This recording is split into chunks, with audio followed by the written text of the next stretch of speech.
As I arrived at the next scenic spot in my rental car, the phone rang with a call from my mother-in-law, as if she had been watching the whole time. It was my mother-in-law. I gave my husband, David, a knowing look and answered. "Hello, Mrs. Johnson, what's up?" Her voice was frantic on the other end. "Get away from David right now!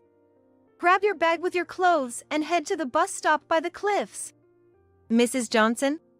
What are you talking about?" "David's planning to attack you. He's got a gun hidden in the car." So, that was the game she was playing. I can't believe David would. "Okay, I'll leave right away." My response might have sounded a bit flat, but it seemed to have convinced her. She hung up immediately. "My name's Emily Johnson, a 29-year-old office worker. I got married to David last year, but because of the COVID pandemic, we had only registered a marriage. Now that the pandemic's effects have waned, we've been able to travel. So, we're planning our belated honeymoon. My company was understanding and gave us time off for our honeymoon even though it's been a while since our marriage. We chose a national park, eager to take lots of pictures. I'm into landscape photography. David's hobby is video editing. We've even discussed starting a YouTube channel for landscape videos. We've been living a quiet but happy newlywed life. However, there's been one concern: David's mom, Mrs. Johnson. She has always been overly fond of David, her son. Since David and I decided to get married, she seemed to have it out for me at every turn. Her subtle harassments during our meetings are a frequent occurrence. And the worst part is that she does it behind David's back. If I get praised or say something at a family gathering, she'd subtly put me down. "Did you make this stew, Emily? It's an unusual recipe for around here, but it's tasty. It's really delicious. Can you share the stew recipe? If it's simple, I'd like to make it at home." "Did you like it? I'm glad. I'll write down the recipe for you right away." "It's good, Emily. But maybe learn some traditional recipes from around here too? It'll earn you more praises." That's how it usually goes. She's not praising my unique stew, she's suggesting I stick to the local recipes and not stand out. In fact, after the relatives left and it was just me and Mrs. Johnson doing the dishes, it was a barrage of sarcasm. "Always wanting to stand out, making such a salty stew. Planning on giving our family high blood pressure or something? Scary woman." I tasted it. "Did you find it too salty? I'll go lighter on the salt next time." "I don't even want to eat your salty stew anymore. Make something more traditional next time." But then, when David comes around, her demeanor completely changes. "Emily, Aunt Susan said thanks for the stew recipe. Everyone really seemed to love your dish."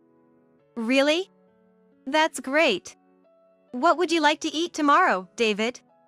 Emily and I will prepare it together." With a beaming smile, she'd interrupt our conversation, shifting the topic. It's so blatant that it's hard to even get angry about. It's become a bit of a joke for us afterward.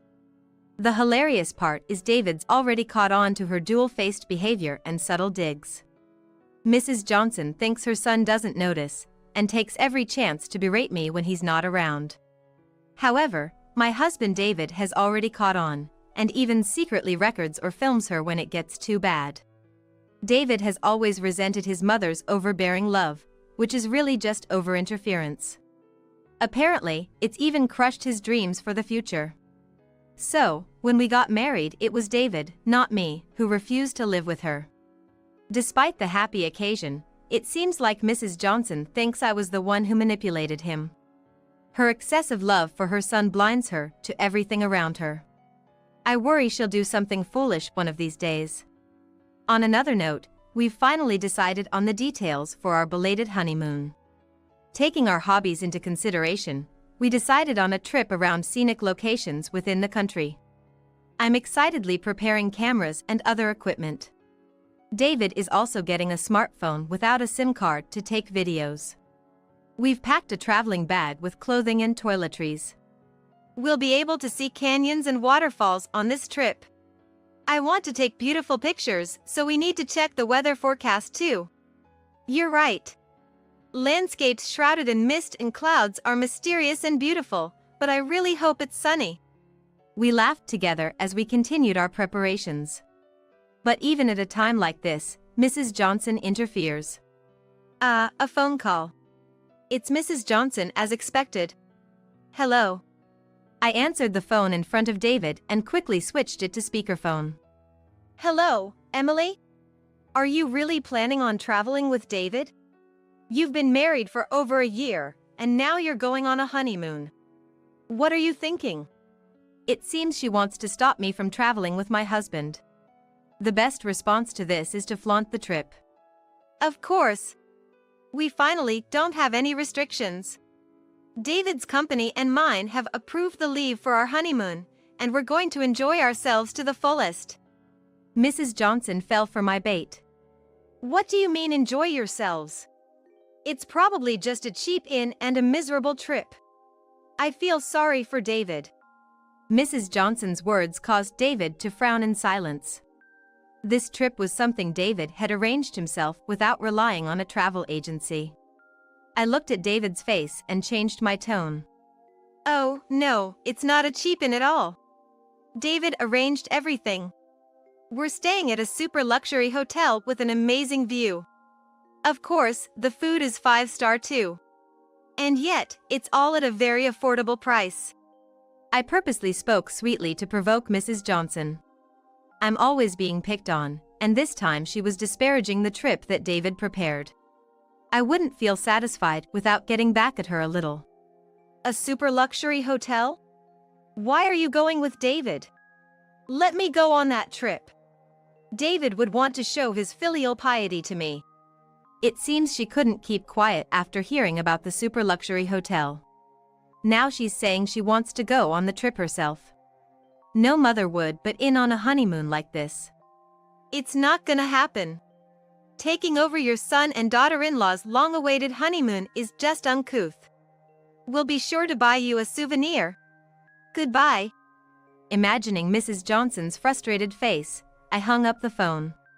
I laughed spitefully, and David was holding his head in front of me after I hung up. Emily, I'm sorry about my mom. I can't believe she tried to take over our honeymoon.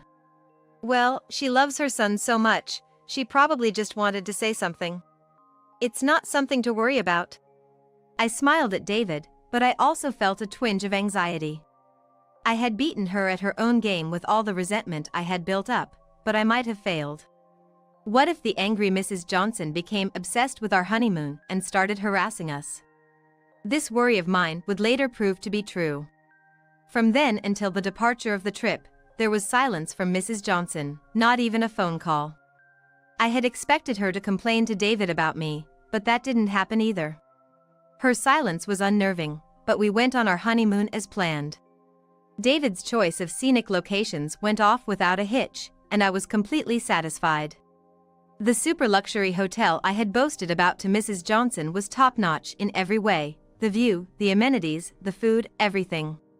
We even had the hotel staff take a picture of us enjoying dinner as a couple. Oh, I'm so full. David, thank you so much for arranging all this. After dinner, I collapsed on the bed in the hotel room. The bed's so soft and comfy too. Watching me happily roll around in bed, my husband David exclaimed with joy. I'm glad you like it. Once you've rested your stomach, how about we go to the spa? In the meantime, I'll check the videos and photos we took today. The spa? How wonderful. David, who had been opening his laptop while admiring me enjoying the plush bed, suddenly raised his voice after a while. What? What's going on here?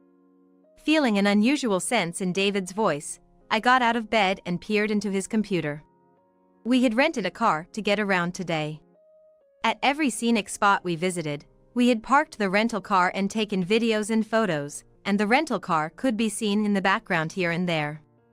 In itself, that wasn't a problem, but there were a few instances where a suspicious person, who appeared to be a small-framed woman, was lurking around the rental car.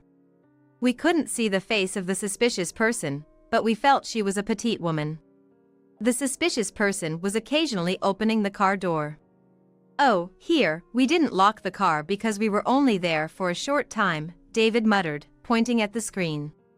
I recognized the hat the suspicious person was wearing. "Hey, this hat, doesn't Mrs. Johnson have one like this?" "Yes, Mrs. Johnson has a similar hat." David's face turned pale at my words. "That's right, this is my mother's hat." David and I stared intently at the computer screen. The suspicious person, who looked like Mrs. Johnson, was putting something black into the rental car. It looked like she was opening the traveling bag that had been left in the rental car.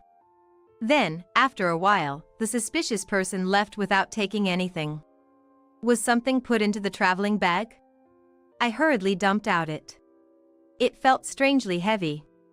I hadn't noticed the difference in weight since the hotel bellman had carried it when we arrived at the hotel. It was a bag with clothing and toiletries, no valuables. Nothing seemed to be stolen. And then, something unbelievable rolled out from the bottom of the bag. David and I were stunned by what had come out. "What's this? You're kidding." The next morning, we left the hotel with exhausted faces. We had been run ragged dealing with the incredible thing that had come out of the bag the previous day. When we arrived at the next scenic spot in the rental car, the phone rang with almost perfect timing. It was from Mrs. Johnson. I signaled to David, who was on the phone, to answer it. "Hello, Mrs. Johnson? What's going on?" Mrs. Johnson's voice on the other end of the phone sounded quite frantic. "Get away from my son right now.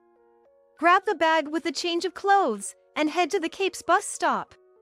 Wait, how does she know there's a bus stop near the Cape where we're vacationing? And how does she know the details of our luggage, like the bag with the change of clothes?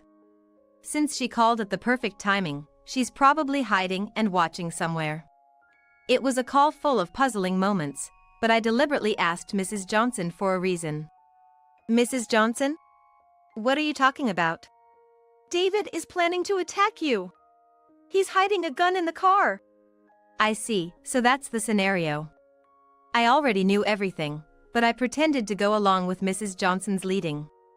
"That can't be, David attacking me?" "Okay, I understand. I'll get away right now." Although my response was a bit wooden, I seemed to have successfully fooled Mrs. Johnson. Mrs. Johnson hung up immediately.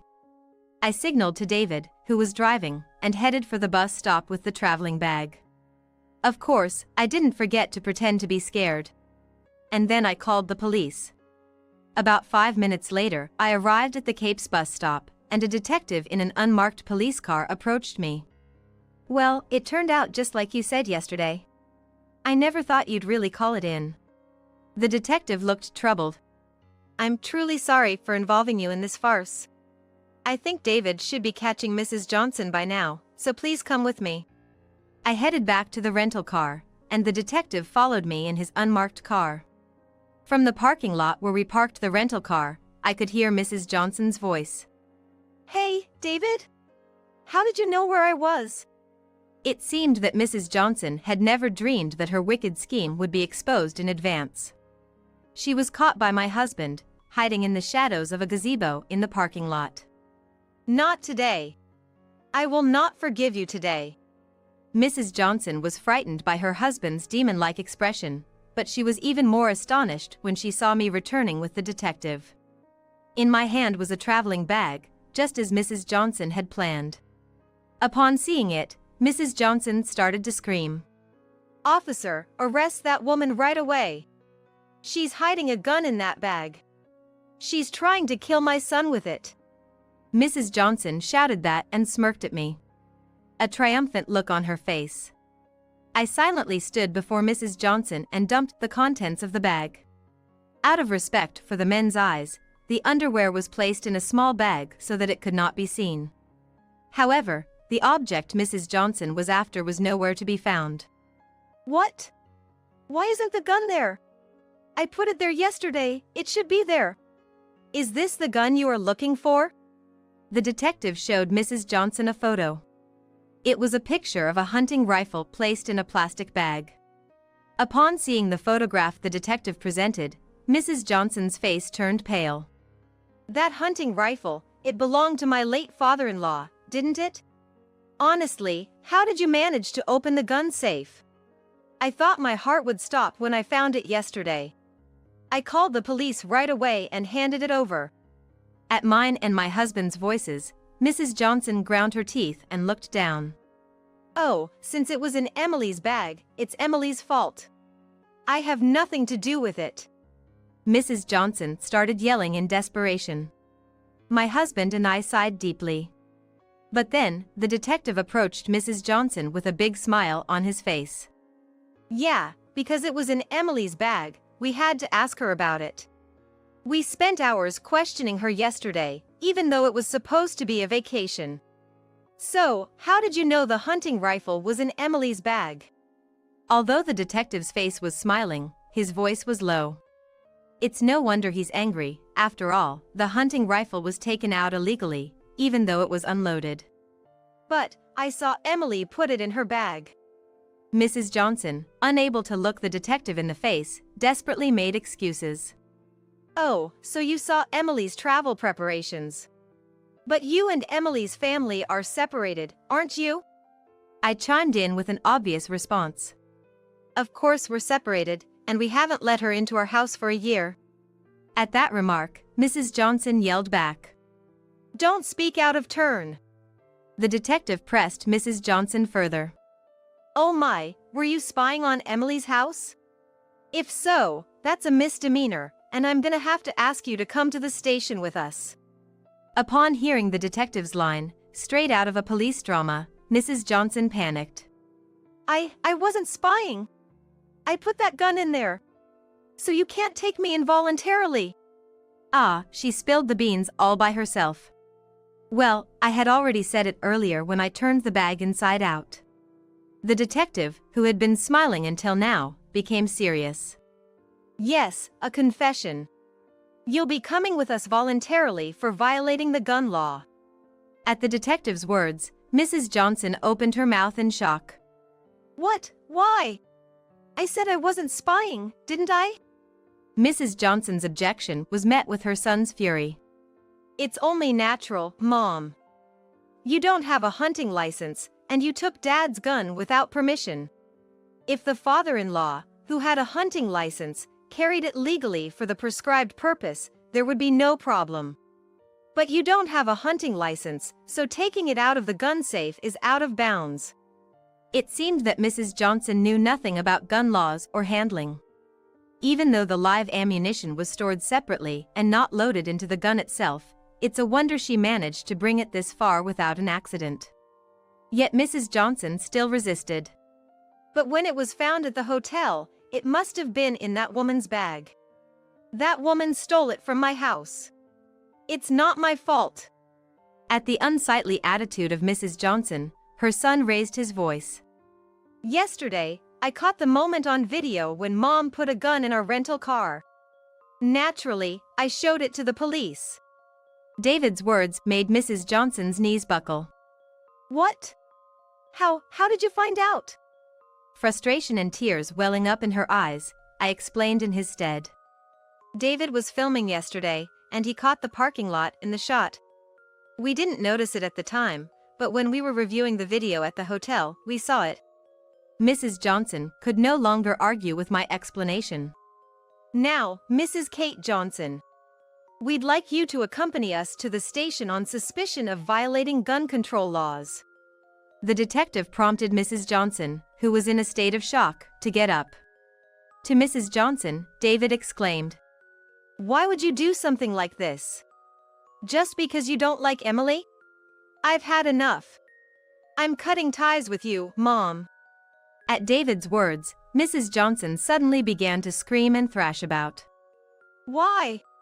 Why is that woman better than me? David, are you abandoning your mom? The detective forced the screaming Mrs. Johnson into the unmarked patrol car. You might not want to make too much of a fuss. When I called the house yesterday to check the gun's serial number, your son's grandmother, I guess, an elderly woman, was furious. Eek! At the detective's words, Mrs. Johnson immediately calmed down. The grandmother in question is David's grandmother. Although elderly, she's still in good health, with no signs of dementia. She's practically the head of the Johnson household. Mrs. Johnson is in a state of complete submission to her. Even though she's the head of the household, she's not an unreasonable person towards others. Whenever I visit the in-laws, she's always so happy to see me, affectionately calling me Emily dear. She's a kind person. Though strict with Mrs. Johnson about household chores, she took care of her own room and private bathroom. It must have been quite something to make her so angry. As I muttered under my breath, the detective informed me. Apparently, since your father-in-law's death, your husband's grandmother has been keeping the hunting rifle as a keepsake. But the box with the keepsake in it was ransacked the other day. Upon learning that this led to the recent commotion, she was incredibly furious. The detective exaggerated a shiver. I see, Mrs. Johnson must have ransacked her room to get the key. It's not hard to imagine her anger at having her son's keepsake disturbed. Afterwards, David spoke to the detective. I'm not gonna pick up Mom at the police station after this. At David's words, Mrs. Johnson's face changed to one of despair. The detective laughed and waved as he explained. Yeah, David and Emily, you continue your vacation. Your grandmother insists on it, and her representative is on the way here. With that, the detective left with Mrs. Johnson. David heaved a big sigh. Emily, I'm really sorry. Our vacation turned into this. It's okay, it ended without incident. Let's just enjoy the trip, shall we? I said, and David looked relieved. Then he quietly told me. I'm relieved that it's not Grandma coming, but her representative. When Grandma gets really mad, she's terrifying. If she had come this time, she might have torn down the police station with her loud yelling. After that, we were able to enjoy our vacation, taking lots of lovely photos and videos and making good memories. Mrs. Johnson was not arrested but was sent to court for violating gun control laws. Fined or imprisoned or both, she's now anxiously awaiting the trial's outcome. After we returned from our trip, my husband's grandmother apologized for Mrs. Johnson's behavior. She blamed herself for leaving her son's keepsake hunting rifle locked in the house, leading to all this trouble, and apologized in tears. We decided to have the local police dispose of the hunting rifle. When handing over the rifle at the station, I asked to take a picture of it for her, so she could at least keep a photograph as a memento. My husband's grandmother, who had cried and apologized to me and David, was ruthless with Mrs. Johnson. According to a relative who went to pick her up, she lectured Mrs. Johnson in a voice that echoed throughout the neighborhood for over 30 minutes. Oh, so your grandma really does get that angry. That's why Mom always obeyed Grandma completely. Now the whole neighborhood knows about Mom's wrongdoing. Yes, thanks to his grandma's lecture, the incident became widely known, and Mrs. Johnson could no longer walk the streets. After learning that David had severed ties with her, his grandmother obtained permission from the police station and prosecutor's office and sent Mrs. Johnson to a farm run by a relative. Located in a basin-like area in the remote mountains in Nebraska. Even if she wanted to return here, it would take about 3 hours by car. Working herself to exhaustion on the farm, escaping would surely be impossible. After a while, it was discovered that I was pregnant. My husband, his grandmother, and the relatives were all thrilled. His grandmother was already caught up in great-grandchild fever and began to strengthen her legs. She seems to be planning to compete with my husband to take the baby for walks in the stroller. To make sure she doesn't drop the great-grandchild when holding it, she's also started working on her upper body strength. It's good to see her, who was quite downcast because of Mrs. Johnson's fuss, getting her spirits back. Today, my husband and I are getting all the baby gear together. If it's with your grandma, I'd like to live together. She's really happy about it, and it seems like she'll live a long time after the baby is born. Taking care of the baby with Grandma, we're gonna manage somehow, huh? Well, if she's gonna live longer, I'll be happy too, and I'll talk to Grandma about it. I picked up the camera. When the baby is born, I'm gonna take lots of pictures. Of the baby, my husband, his grandma, and family photos as well. With such thoughts, I was rubbing my belly.